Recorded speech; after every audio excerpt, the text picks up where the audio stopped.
Monsieur le recteur, messieurs les élus, mes chers amis, on me demande de prêter devant vous du crime contre l'humanité. Le crime contre l'humanité a été défini par le statut de Nuremberg. Et la définition a été reprise par les différentes législations nationales. Je vous citerai par exemple dans le Code pénal français l'article 211.1, chapitre 1er, le génocide. Constitue un génocide le fait en exécution d'un plan concerté tendant à la destruction totale ou partielle d'un groupe national, ethnique, racial ou religieux, ou d'un groupe déterminé à partir de tout autre critère arbitraire de commettre ou de faire commettre à l'encontre de membres de ce groupe l'un des actes suivants: atteinte volontaire à la vie, atteinte grave à l'intégrité physique ou psychique, soumission à des conditions d'existence de nature à entraîner la destruction totale ou partielle du groupe, mesures visant à entraver les naissances, transfert forcé d'enfants. Et le chapitre 2, sous le titre « Les autres crimes contre l'humanité », définit la déportation, la réduction d'esclavage ou la pratique massive et systématique d'exécutions sommaires, d'enlèvement de personnes suivies de leur disparition, de la torture ou d'actes inhumains inaugurés par des motifs politiques, philosophiques, raciaux ou religieux et organisés en exécution d'un plan concerté à l'encontre d'un groupe de population civile. Quand on lit ces définitions, l'on est tout d'un coup très surpris de constater que cela a été la pratique insistante, consistante de l'Occident à l'égard du reste du monde au cours des 2 derniers siècles. Car si le 19e siècle a été pour l'Europe le printemps des peuples, il correspond de la part des autorités dirigeantes de l'Europe, il exprime leur volonté de conquérir et d'asservir les peuples des autres continents. Et cela, au nom de la science cette fois-ci.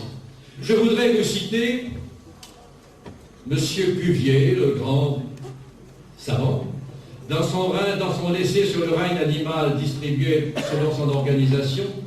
Cuvier, en 1817, divisait l'humanité en races quasiment irréductibles, insistant sur, je cite, les lèvres épaisses et le prognathisme de la race négroïde.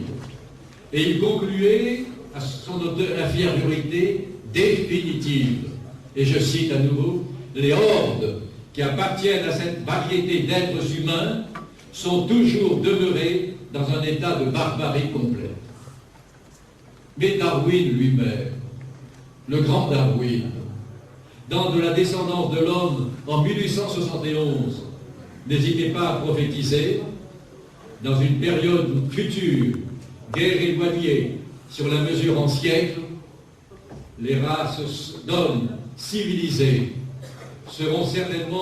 auront certainement exterminé et remplacé les races sauvages dans le monde entier. Voilà ce que les plus grands scientifiques en Europe prophétisaient pour le reste du monde.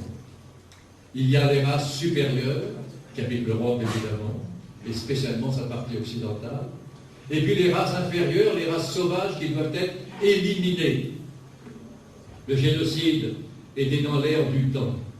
Et Herbert Spencer, philosophe libéral, s'il en fut, écrit en 1850 « Les forces qui font aboutir le projet grandiose du bonheur parfait des hommes ne tiennent nullement compte de la souffrance d'ordre secondaire et exterminent ces sections de l'humanité qui leur barrent le passage.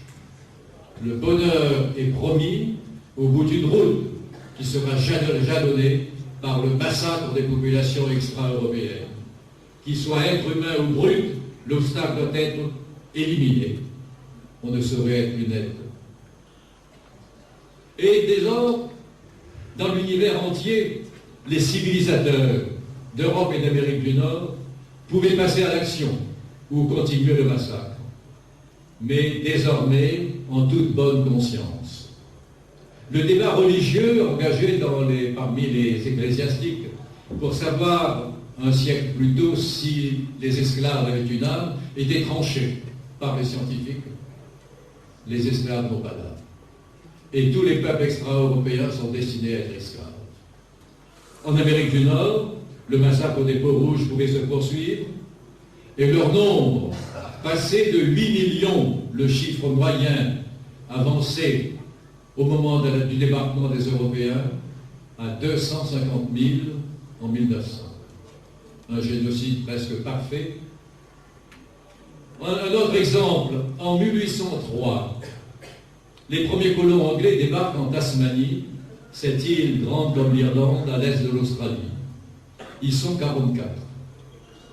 24 prisonniers de droit commun, 8 soldats, 6 volontaires et 6 femmes. Dès l'année suivante, ils reçoivent l'autorisation de chasser, de tuer, de donner à manger à leurs chiens les habitants de la Tasmanie. Darwin y débarque en 1836, 30 ans après, et il écrit dans son journal le 5 février 1836 « J'avoue que tous ces maux et toutes leurs conséquences ont été probablement causés par l'infâme conduite de quelques-uns de nos compatriotes. » Mais 23 ans plus tard, quand il publie de l'origine des espèces en 1859, il ne reste plus dans l'île que 9 femmes âgées, trop âgées pour avoir des enfants. Le dernier homme est mort en 1869. La dernière femme en 1876. De 1803 à 1876, en 3/4 de siècle, toute la population de Tasmanie a été éliminée. Et la dépouille de la dernière femme morte en 1876 a été empaillée et conservée dans un musée à Hobart, entre le cadavre empaillé d'un loup de Tasmanie et d'un ornithorynque. Mais en 1904, les Allemands dans le sud-ouest africain décident de liquider les héros, parce qu'ils ont décidé de s'emparer des terres. Pour cela, ils les repoussent dans le désert de Kalahari. L'historiographe de l'état-major du général von Trotta décrit la fin du peuple héros en poète sadique. Il écrit « Le blocus impitoyable des zones désertiques pendant des mois paracheva l'œuvre d'élimination. Les râles des mourants et leurs cris de folie furieuse ont résonné dans le silence sublime de l'infini. Le châtiment avait été appliqué, les héros avaient cessé d'être un peuple. » Mais ces cris ne s'arrêtent pas au XIXe siècle.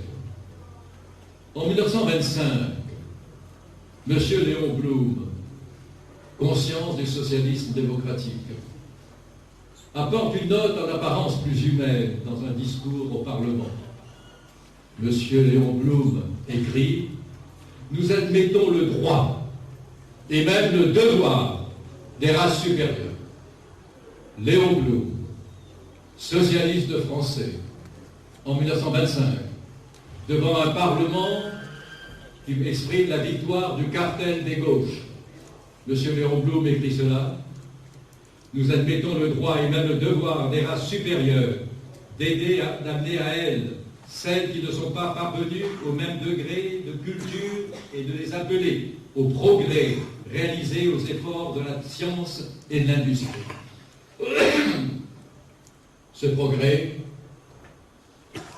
fut, par exemple, de 1921 à 1930, la construction du chemin de fer reliant Brazzaville à Pointe-Noire, le chemin de fer qu'on a appelé le Congo-Océan. Une compagnie française était chargée de l'exécution de la tâche.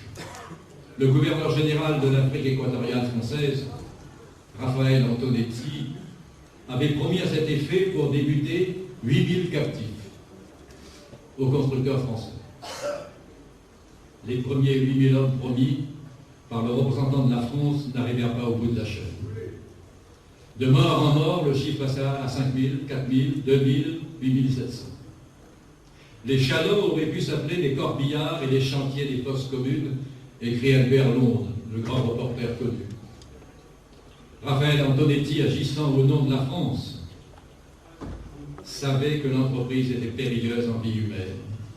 Mais il ne recula pas. Il faut accepter, disait-il, avant le commencement de l'ouvrage, le sacrifice de ces hommes ou renoncer au chemin de fer. On n'a pas renoncé au chemin de fer. Et les 8000 hommes étant morts, on a ramassé des hommes dans les autres villes, dans les autres villages. Si bien qu'au bout du compte, quand le chemin de fer a été terminé, au moyen Logone, au moyen Chari, en Haute-Sangha, au Bas-Bangui, en New-Bangui, au Poul, mari, frère, fils ne revinrent pas. Sur 512 km de voies ferrées, le nombre de déportés qui ne revinrent pas est impressionnant. Il a été supérieur à 900 000. Sur une population estimée à l'époque à 3 127 000 habitants. Et là, nous sommes en 1930. Et pour ce qui concerne l'Algérie, vous connaissez les grandes voies civilisatrices. Monsieur le colonel de Montagnac, pour chasser les idées qui m'assiègent quelquefois, je fais couper des têtes. Non pas des têtes d'artichauts, mais bien des têtes d'hommes. Vous apprécierez l'ironie et l'esprit. Le conte d'Hérisson. Il est vrai que nous rapportons en plein baril d'oreilles récoltées, pair à pair, sur les prisonniers, amis ou ennemis. Ou le général de Saint-Arnaud, on ravage, on brûle, on pille, on détruit les maisons et les arbres. Le maréchal Bugeaud systématise tout cela et se revendique des grands ancêtres. Il faut une grande invasion en Afrique qui ressemble à ce que faisaient les Francs, à ce que faisaient les Goths. Propos de Soudard, dira-t-on. Non. L'expression de l'humanisme occidental. Alexis de Tocqueville, le libéral connu, l'observateur lucide, attentif de la démocratie en Amérique, est du même avis et s'exprime dans les mêmes termes. Je cite, « J'ai souvent entendu en France des hommes que je respecte mais que je n'approuve pas. Trouver mauvais qu'on brûlât les boissons, qu'on vidât les silos, et enfin qu'on s'empare à des hommes sans âme, des femmes et des enfants.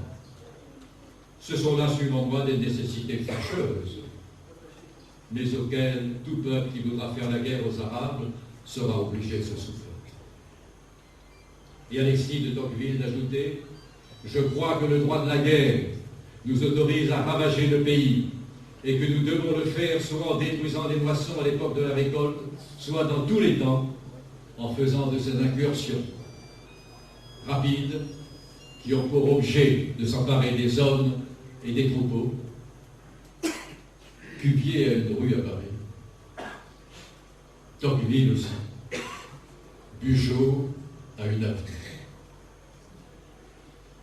Les éléments de Sétif et de Galma s'inscrivent parfaitement dans cette tradition, avec ce piment qu'en Europe, à ce moment-là, on se prépare à poursuivre les dirigeants nazis pour avoir commis les mêmes crimes. Mais contre les Européens, cela, cette portion d'humanité qu'on ne déclarait pas inférieure, il est vrai. Il s'agit de faire comprendre aux Algériens que cette liberté pour laquelle ils se sont battus en Italie, en France, en Allemagne, ne vaut que pour les Européens. La victoire alliée fut pourtant aussi celle des peuples coloniaux, comme on disait alors. Les statistiques sont là. Plus de morts algériens pour la France au cours de la Seconde Guerre mondiale que de résistants fusillés au cours de la même période. Il faut avoir vu, comme je les ai vus en Italie, ces cimetières en terre italienne où s'alignent à l'infini les tombes blanches surmontées du croissant de l'islam. Piétaille, toujours en première ligne, toujours désigné pour les missions de sacrifice. ils ont arraché plus que leur part à cette victoire que vont fêter les peuples supérieurs libérés. Et voilà le premier scandale. Ils ont contribué à libérer les hommes d'Europe alors qu'eux-mêmes ne le sont pas. Ils ont libéré leurs maîtres, leurs colonisateurs, et ceux-là vont tout faire pour resserrer, asseoir leur domination. Mohamed, prends ta médaille militaire et retourne à ton code de l'indigénat, à la ferme Borchot, où t'attend un travail de forçat. En 1884, le Conseil supérieur de la colonisation n'avait-il pas déclaré très officiellement que tu étais d'une race inférieure, je cite, et inéducable. Hitler n'était pas encore mort. Rasseoir la domination se fera comme toujours par le sang. À ce type, à Galma, pour le 8 mai, les autorités administratives donnent l'autorisation de manifester. Mais en même temps, elles ont introduit parmi les manifestants des provocateurs. Mais en même temps, elles ont armé les colons. Et pas seulement des colons, des prisonniers italiens fascistes. Ils sont fascistes, mais ils ont cette drapeau. Et ils savent très bien que cette manifestation ne se fera pas sans pancarte ni drapeau. Alors, à cette manifestation prévue pour célébrer la victoire antifasciste, la défaite des racistes, on va préparer une grande provocation. À Sétif, il y a trois porteurs de fleurs pour fleurir le monument au mort. Ils n'arriveront pas au monument. Ils seront tués avant. Et non seulement ils seront tués par les policiers, mais par ces civils qu'on a armés. Et d'où la colère de la foule furieuse, aussi bien à Galma qu'à Sétif, et qui va s'en prendre à quelques colons. La provocation a réussi, la boucle est bouclée, on pourra passer au massacre. C'est-à-dire que c'était quelque chose de prémédité. Dans une brochure de l'UDMA, intitulée « Du manifeste à la République algérienne, Gérard Tabas et ses amis politiques dénoncent ». À Sétif, le 8 mai, des éléments complices de la police prenaient figure d'ultranationalistes à l'insu des dirigeants des amis du manifeste et de la liberté, et en accord avec l'administration préfectorale du sinistre d'Estrade Carbonel, organisèrent une manifestation tapageuse un jour de marché. La police, chargée de la veille de perpétrer le guet-apens, tira sur le corps. Et alors, vous connaissez les événements. Le but de mon exposé n'est pas de retracer ces événements que d'autres feront, mais les manifestants pacifiques, parce que les organisateurs de la manifestation ont demandé aux manifestants de venir sans armes. Les organisateurs de la manifestation ont demandé aux paysans, parce que c'est un jour de marché, de laisser à la mosquée leurs bâtons et leurs cannes.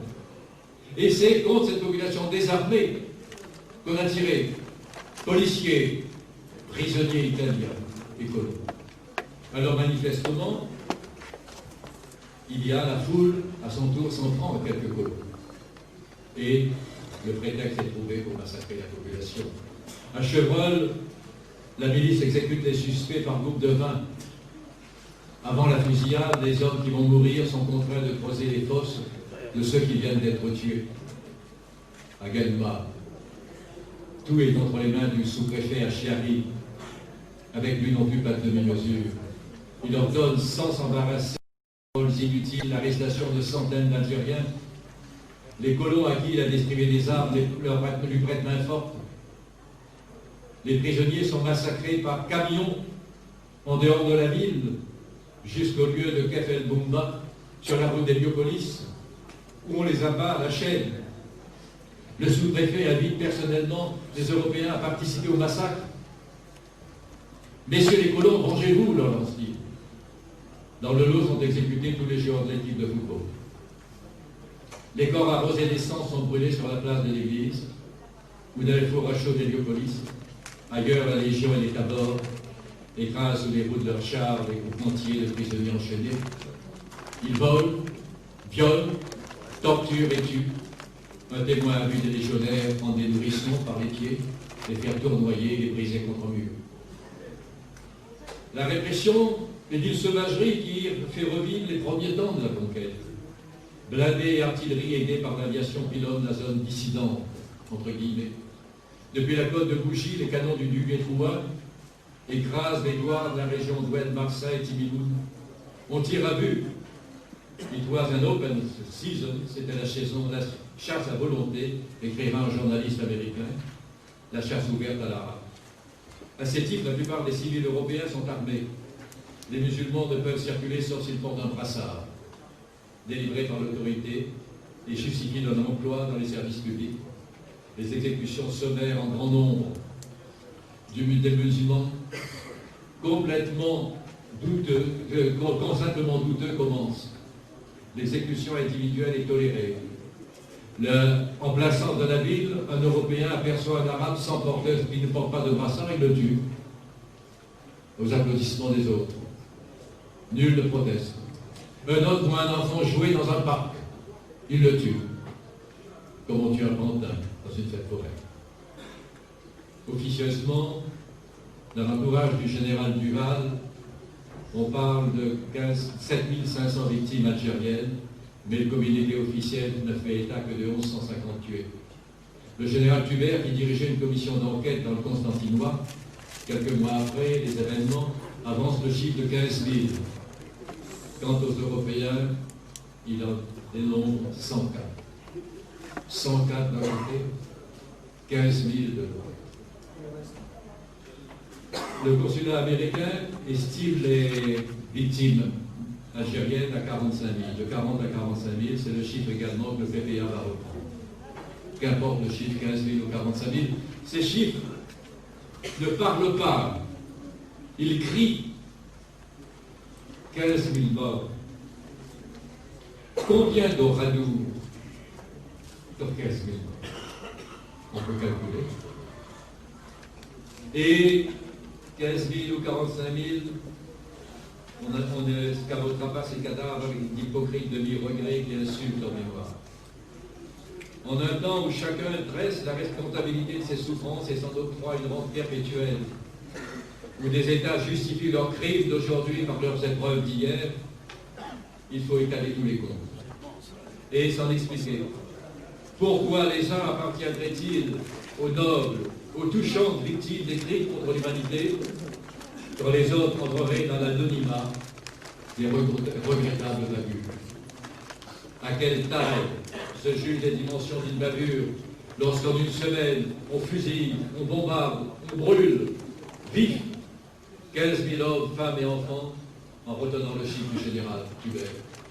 Y aurait-il jusque dans la mort une hiérarchie qui ferait des uns des morts dignes de mémoire et des autres des morts bons pour l'oubli?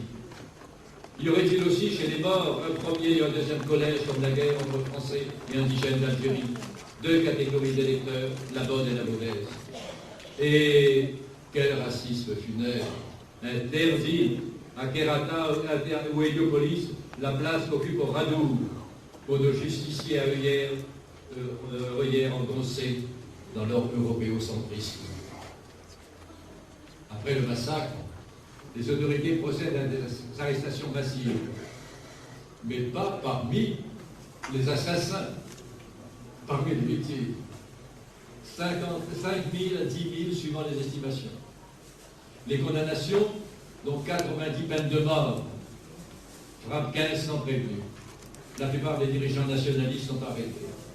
Gérard Abbas et le cheikh Ibrahimi, qui venaient féliciter Châteliot pour la victoire, sont appréhendés dans les bureaux même du gouvernement. Leurs amis, Boumengel, Kalgour Sator, Aziz Kessous, sont arrêtés les jours suivants, ainsi que les responsables du PPA, qui ne sont pas parvenus à se mettre à l'abri. Parmi eux, des hommes dont on parlera plus tard, dont l'Arbi Ben-Midi. Le général Duval, lui, a tiré ses propres conclusions. Je vous ai donné la paix pour 10 ans de. Ce monde sut le crime, disait Baudelaire, mais il le sut toujours. En Irak, l'embargo a fait 500 000 morts, non pas selon le journal trotskiste, selon l'Organisation mondiale de la santé.